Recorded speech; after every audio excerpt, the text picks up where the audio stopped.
Два автомобиля из трех столкнувшихся сегодня утром на Оренбургском тракте закончили свой путь в кювете. По словам очевидцев, водитель Mitsubishi Outlander стал обгонять Cherry Tiggo по обочине и влетел в стоящую «Газель». При этом оба автомобиля слетели с дороги, предварительно зацепив и китайскую иномарку. На месте происшествия была Нафиса Минязова и удивилась, как при таком столкновении никто не пострадал. Моя машина стояла на обочине, и в него врезался автомобиль Mitsubishi Outlander. Рамиль Сафин рассказал, что едва успел остановиться на обочине, выйти из машины и отойти на несколько метров, как услышал сильный грохот. Обернувшись, увидел, как его «Газель» слетает с дороги и приземляется в кювете. Следом точно такой же кульбит совершил и Mitsubishi Outlander.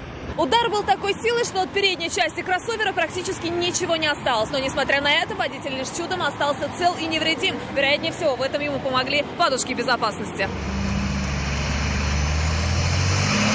Чуть позже иномарка задымилась, и на место пришлось вызвать пожарных. Водителя «Газели» спасло то, что в момент аварии в автомобиле никого не было. Чудом не пострадал и третий участник аварии. В момент столкновения он ехал по крайней правой полосе.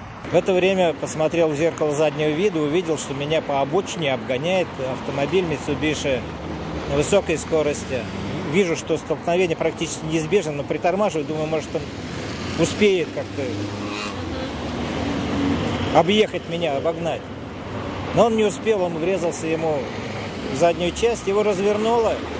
Я тоже не смог до конца затормозить, столкновение неизбежно, я въехал ему в правый бок. Что сподвигло его на такой маневр, не рассказал. И водитель «Газели», и водитель «Черри» считают, что в аварии виноват исключительно мужчина, сидевший за рулем Mitsubishi, решивший обогнать паркетник по обочине, и надеются, что к такому же выводу придут и автоинспекторы. Нафиса Минязова, Азат Самигуллин, вызов 112.